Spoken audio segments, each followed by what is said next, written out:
The cell really is like nothing we've ever seen in the physical world.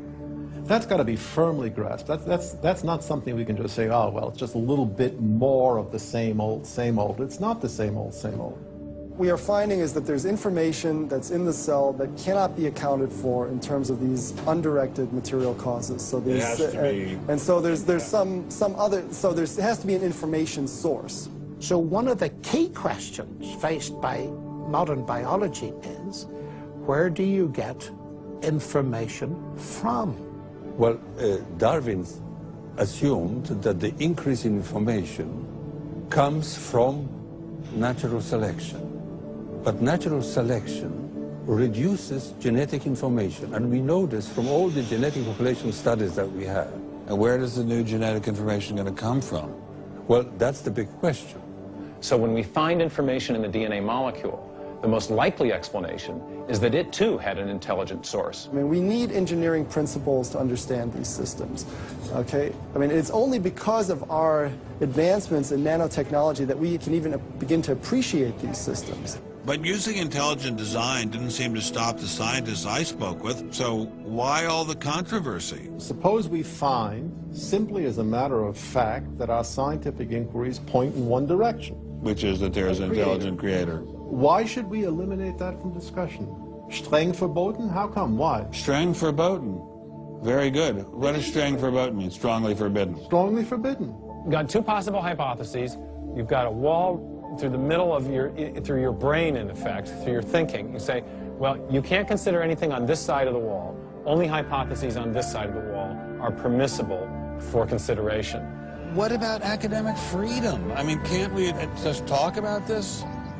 Their reply is that science is not a democratic process. Oh, really? And that there is a consensus view. But wait a minute, we are to subscribe to the wait a second, but view. Darwin challenged the consensus view, and that's how we got Darwinism. If Darwin wanted to challenge the consensus today, how would he do it?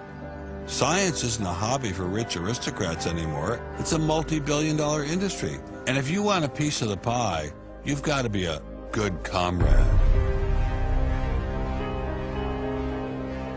Scientific ideas. How we get them to you, the people. Every idea must be inspected to ensure that it is safe. All theories must pass through a series of checkpoints. First, the Academy. Getting a controversial theory through the Academy can be dangerous. Few people know this better than Congressman Mark Souder.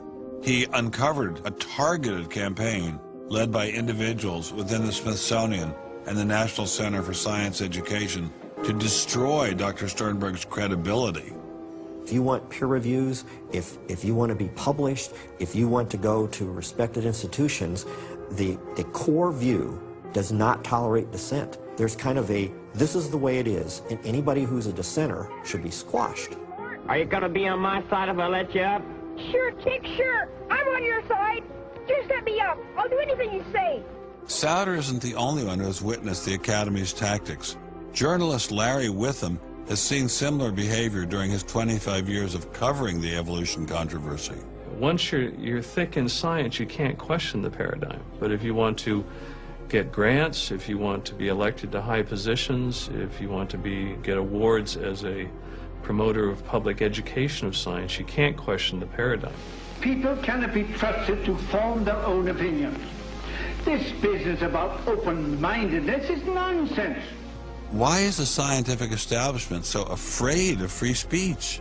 There is this fear that if one aspect of the theory is closely scrutinized, there's going to be an unraveling. Who are you? Oh, I am the great and powerful Wizard of Oz. I interviewed dozens and dozens of scientists, and when they're amongst each other or talking to a journalist who they trust, they'll speak about, you know, it's incredibly complex, or molecular biology is in a crisis. But publicly, they can't say that. Keeping a keen eye on the Academy are various watchdog organizations.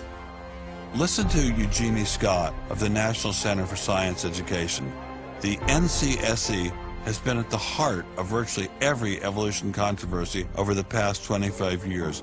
vigorously defending the Darwinian gospel. We have had a lot of business, unfortunately, at NCSE in the last few years, because virtually every state in which science education standards has come up for consideration has had a big fight about the coverage of evolution in them.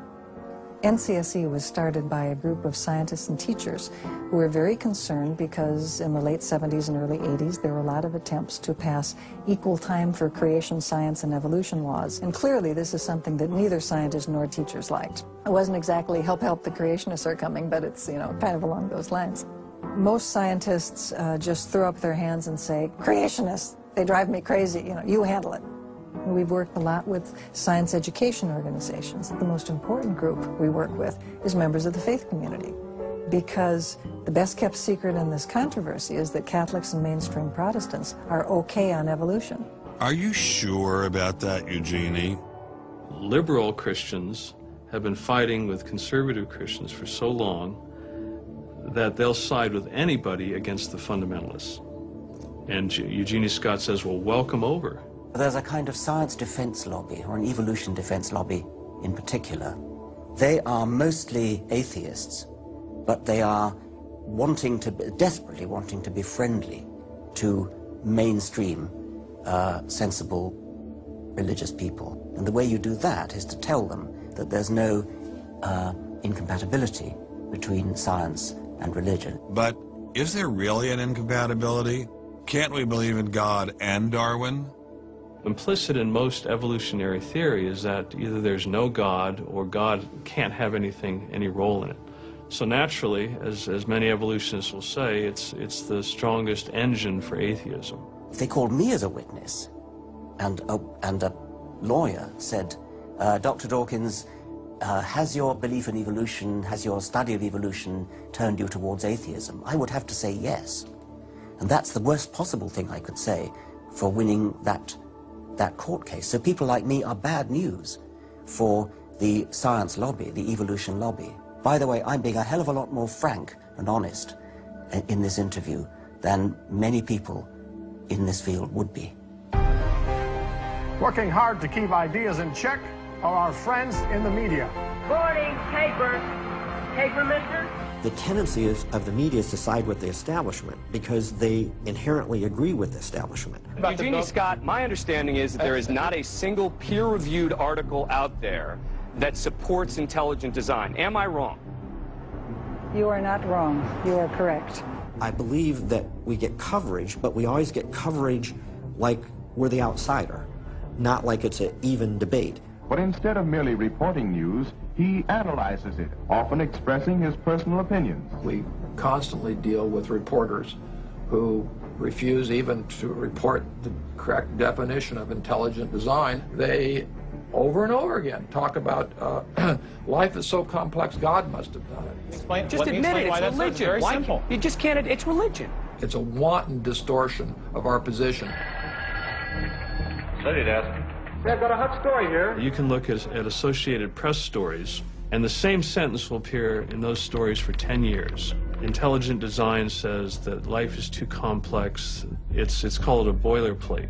And the reporter never reports anymore or gets any new ways to say it, so the public understanding never advances.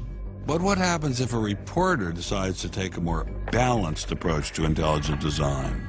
There might be remarkable pressure on that reporter not to side against the evolutionists. I thought I told you to kill that story. Few reporters have learned this better than author and journalist Pamela Winnick. When she refused to take sides in an article she wrote about intelligent design, the Darwinists found a new favorite target. Number one, I wasn't Christian, I was Jewish. Number two, I wasn't religious. Number three, I was not taking a position in favor of creationism. I was writing about intelligent design, and it didn't matter. After I wrote that one piece, everything I wrote on the subject was scrutinized. There were hate letters coming into the newspaper. If you give any credence to it whatsoever, which means just writing about it, you are just finished as a journalist. Other journalists we spoke with told similar stories, but didn't dare appear on camera. And now, the presses are ready to roll. When all other checkpoints fail, there is always the courts.